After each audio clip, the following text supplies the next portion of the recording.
Assalamualaikum warahmatullahi wabarakatuh. Saya Muhammad Rahim Hidayatullah dari Pusat Studi IKN PB PMII. Kami memandang positif setiap kemaslahatan pembangunan untuk bangsa, termasuk pembangunan ibu kota Nusantara, dan kami juga mengkaji secara penuh perpindahan ibu kota negara ini dengan sudut pandang yang beragam dan berbagai disiplin ilmu pengetahuan.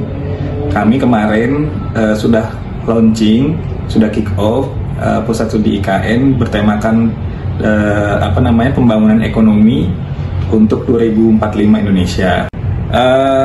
Dalam konteks ekonomi, kami berharap bahwa ekonomi yang diusung di dalam IKN itu adalah ekonomi inklusif, ekonomi yang berperan untuk terbuka untuk siapapun untuk bisa mengambil peran dalam membangun bangsa.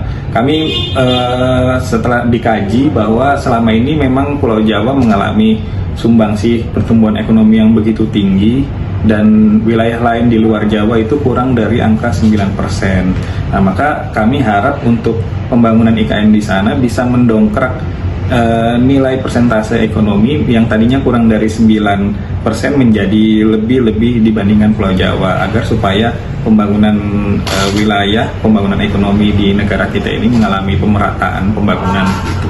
Harapan kami juga di Pusat Studi IKN PB PMII mengajak pemuda-pemudi Indonesia untuk ikut serta mengambil peran dalam pembangunan IKN.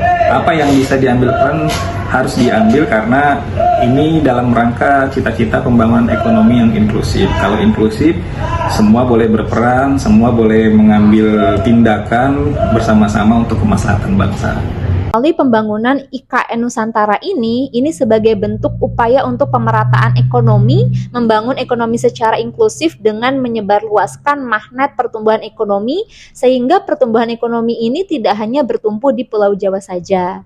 Nah, kalau kita lihat juga secara konsep IKN ini dirancang bahwa ini memenuhi beberapa konsepan. Yang pertama, green energy, yang kedua green economy, yang ketiga smart transportation, yang keempat tata kelola pemerintahan yang efektif dan efisien sebagai milestone transformasi bangsa Indonesia.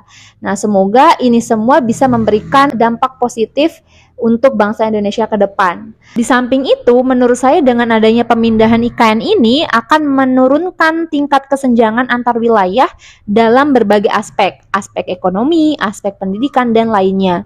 Nah, karena adanya pemindahan ibu kota ini akan mendorong perdagangan antar wilayah dan juga mendorong investasi ke provinsi ibu kota baru ataupun provinsi sekitarnya. Yuk kita sebagai masyarakat tentunya harus bersikap optimis, harus yakin dan percaya bahwa pemerintah Indonesia melalui adanya pemindahan ibu kota ini akan memberikan dampak yang sangat positif untuk Indonesia ke depan. Sesuai dengan visi Indonesia Maju tahun 2045, di mana menjadikan IKN Nusantara ini sebagai pusat gravitasi ekonomi baru yang diharapkan dapat membawa multiplier effect dengan menjadikan epicentrum pertumbuhan ekonomi yang akan semakin merata.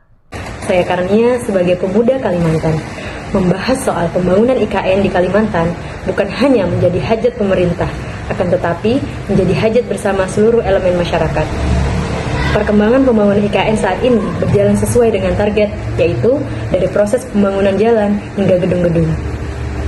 Kehadiran IKN akan membawa perubahan besar bagi Kalimantan secara keseluruhan, baik dari sisi ekonomi, pendidikan, terlebih infrastruktur yang pembangunannya akan menjadi lebih cepat. Dalam bidang ekonomi, IKN akan membawa dampak yang positif karena mampu mendorong pertumbuhan, menciptakan lapangan pekerjaan, mengurangi kemiskinan, sehingga kita berharap IKN ini sebagai pusat gravitasi ekonomi, membawa multiplier effect dan menjadikan epicentrum pertumbuhan yang merata. Selain itu, dapat terjadi konektivitas peningkatan arus perdagangan lebih dari 50% wilayah Indonesia. Saya berharap pembangunan IKN ini berjalan dengan baik, sesuai target sehingga manfaatnya dapat dirasakan oleh seluruh masyarakat Indonesia. Wassalamualaikum warahmatullahi wabarakatuh.